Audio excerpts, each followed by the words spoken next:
Bonjour à tous, ça y est, nouveau format pour la lettre quotidienne. Je teste aujourd'hui pour la première fois la vidéo. Alors pour cette vidéo, tout d'abord je suis ravie de vous retrouver. Pour cette vidéo, j'avais envie de partager une petite anecdote qui m'est arrivée pendant mon temps de convalescence quand j'étais en Vendée la semaine dernière. Comme vous le savez, bon, j'ai eu quelques petits soucis et j'ai décidé de partir me reposer une semaine. Et comme j'aime beaucoup la Vendée, qu'elle me ressource beaucoup, je me suis dit, ouais, c'est l'endroit parfait pour aller se ressourcer.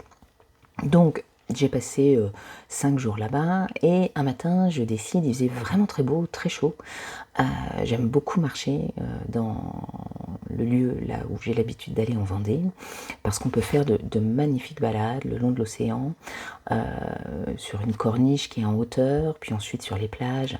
Donc ça permet vraiment de faire de très très très belles promenades. Donc j'ai décidé un matin de me lever tôt, à la fraîche comme on dit, vous savez, pour aller marcher de bon matin, éviter de se retrouver sous le soleil vraiment torride de l'après-midi. Donc me voilà partie à 7 heures et à profiter, évidemment il n'y avait personne quasiment, donc c'était en plus de ça une balade très agréable. Seulement moi et l'océan, j'ai envie de dire, seulement moi et le panorama, donc vraiment c'était très très appréciable. Et donc me voilà partie, je marche un certain temps, puis prise dans le plaisir que j'avais de marcher et de voir vraiment tout ce paysage si magnifique. Je me suis pas tellement rendu compte en fait que j'ai dû marcher pendant 2 heures. Alors d'abord tout le long de la corniche, puis ensuite je suis arrivée à une plage et puis c'était tellement beau, donc j'ai marché le long de la plage, je me suis assise un petit peu et puis d'un seul coup je regarde l'heure et je me rends compte qu'en fait il est 10h30. Donc ça fait déjà 2h30 que je marche et que j'ai pas du tout réfléchi qu'il allait falloir rentrer et que j'étais à pied. Donc que ça allait être exactement le même temps de retour. Donc bon, je me résigne, mais j'étais tellement bien, il faisait encore tellement bon, mais je me dis oui, bon, il faut que je rentre parce que là je vais rentrer, il sera 11h30, midi. Donc sur le chemin, donc me voilà partie, chemin du retour, même chemin, la plage, et puis la corniche tout le long de l'océan. Et puis vers les 3/4 de mon chemin, tout le long de la corniche, il y a aménagé des bancs, vous savez, où on peut s'asseoir et contempler l'océan qui est là. Et je passe devant une dame qui était assise.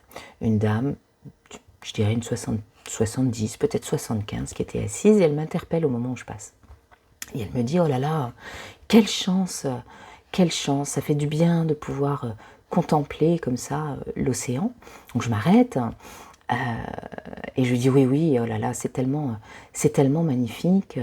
Elle dit ah mais il faut prendre le temps de s'arrêter pour vraiment contempler, etc. Et de là je lui dis oh bah moi ça va parce que finalement ça fait 4 heures que je marche. Je suis partie très tôt ce matin, donc voilà je lui dis ça un petit peu en rigolant. Et elle tout à coup elle réagit, elle s'exclame oh là là, quelle chance. Et à ce moment-là dans ma tête je me prépare à lui répondre. Quelle chance, oui, oh là là, quelle chance j'ai de pouvoir effectivement être ici, l'océan est tellement beau, c'est vraiment une chance. J'allais même lui répondre, oui, quelle chance pour moi d'être en vacances, enfin, ce que j'allais lui dire, d'être en vacances quelques jours ici, ça fait tellement de bien, etc. Donc je m'apprêtais à lui dire ça, et elle rajoute, à ce moment-là, oh, quelle chance de pouvoir marcher. Et là je m'arrête, et un peu interloquée, quelle chance de pouvoir marcher comme ça, et elle rajoute, pendant 4 heures. Et je me suis trouvée un peu bête, en fait, parce que je ne m'attendais pas du tout, finalement, à ce que la chance dont elle parlait, c'était la chance de pouvoir marcher pendant 4 heures. Donc un peu interloquée, j'enlève de ma réponse que j'allais faire, et je lui dis, ah oui, oui, effectivement, quelle chance de pouvoir marcher. Et elle rajoute, moi c'est vrai que je ne peux plus le faire aussi longtemps, et donc quelle chance de pouvoir le faire, c'est tellement agréable, quand on marche en plus, c'est comme ça qu'on découvre le mieux, etc., etc. Donc on a discuté un petit moment, je lui dis au revoir, moi il me restait à peu près 20 minutes de marche, et pendant les 20 minutes de marche, j'étais vraiment interloquée, parce que finalement, pendant mes 4 heures, enfin mes 3h30 de balade, j'ai été beaucoup dans la gratitude. Vous connaissez ce terme, on le voit beaucoup en développement personnel, la gratitude, cultiver la gratitude. Moi, c'est quelque chose que je fais.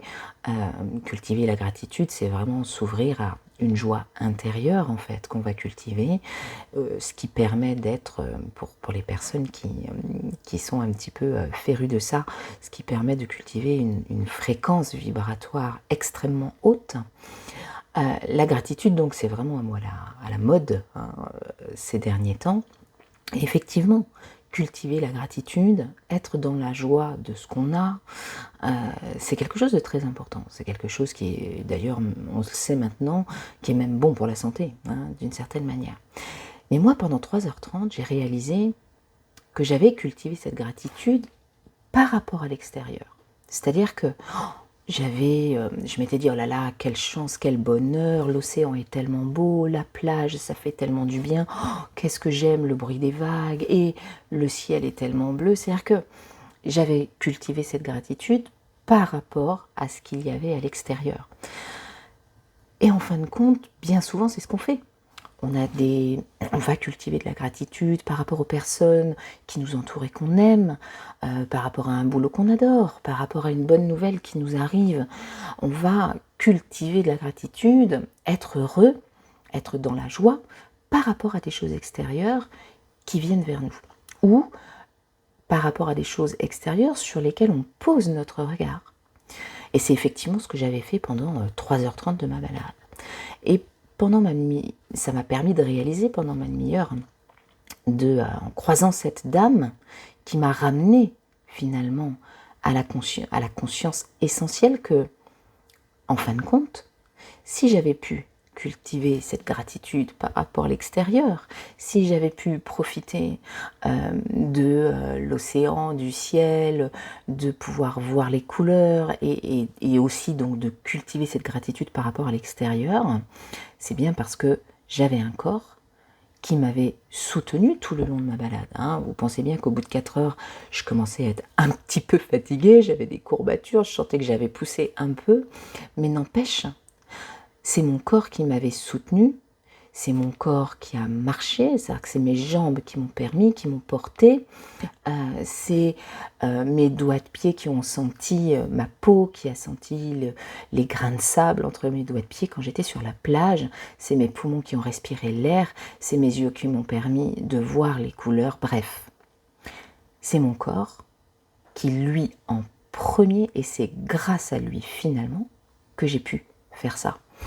Et bien souvent, comme pour cette dame probablement, qui m'expliquait quand on a parlé un petit peu que oui, c'est quelque chose qu'elle pouvait plus faire et probablement que c'est quelque chose qu'elle appréciait de faire, de pouvoir marcher longtemps, mais qu'elle ne pouvait plus le faire parce que probablement des douleurs, enfin voilà, et que c'est quelque chose qu'elle regrettait beaucoup et qu'elle puisse trouver, son exclamation était tellement oh quelle chance vous avez non pas d'être en vacances, non pas d'être au bord de la mer, mais quelle chance vous avez de pouvoir marcher, elle m'a dit.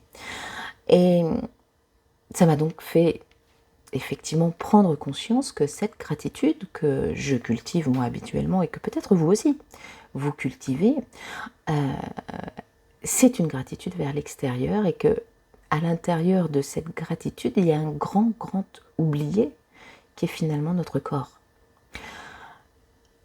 J'ai envie de vous demander, et vous, la gratitude, comment est-ce que vous la cultivez? Est-ce que vous pensez par exemple à être dans la joie d'avoir des jambes qui vous portent, être dans la joie d'avoir des pieds qui puissent se retrouver dans le sable ou dans l'eau et qui sentent une peau qui vous permet de ressentir la fraîcheur de l'eau? Est-ce que vous êtes dans la gratitude de pouvoir sentir avec votre nez, goûter avec votre bouche, bref.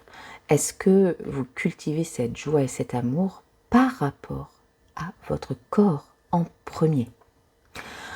Je serais curieuse de savoir si c'est quelque chose que vous pensez à faire régulièrement. Moi, en tout cas, j'ai réalisé que je ne le faisais pas régulièrement et que c'était finalement tellement injuste Parce que dans cet exercice de la gratitude, bien sûr, qu'on a tellement de possibilités d'être en gratitude par rapport à ce qui nous entoure ou ce qui nous arrive, mais en réalité, c'est d'abord par rapport à notre corps qu'on devrait être en gratitude. Et que c'est finalement quelque chose qu'on fait très peu. Notre corps, on l'oublie tout le temps. Il nous paraît tellement normal de pouvoir marcher, respirer, d'avoir un cœur qui bat, que les seuls moments finalement où on va réaliser combien on avait de la chance, c'est lorsqu'on n'a plus ces facultés-là. Alors, j'ai trouvé que c'était une belle anecdote à partager avec vous parce que je trouve qu'elle fait réfléchir vraiment. N'hésitez pas à me dire dans les commentaires, puisque maintenant ça peut se faire dans les commentaires, si vous cultivez cette gratitude, si vous, finalement, la gratitude que vous cultivez est plutôt une gratitude à l'extérieur, est-ce que vous laissez un peu votre corps de côté? Et cela m'a fait penser à une petite histoire que j'avais écrite il y a quelques temps et que je vais partager avec vous dans la prochaine lettre. Donc la prochaine lettre, ce sera une lettre par écrit qui m'avait été inspirée justement par rapport à cette notion de gratitude par rapport au corps. Voilà, donc ce sera la prochaine lettre. En attendant, n'hésitez pas à me donner votre avis, peut-être sur la vidéo déjà, également sur son contenu. Laissez-moi vos commentaires, vous savez combien je suis toujours heureuse et ravie de pouvoir vous lire et de pouvoir chaque fois améliorer un peu plus cette démarche de partage avec vous, de la lettre. Et en tout cas, je vous dis à très vite, à très bientôt.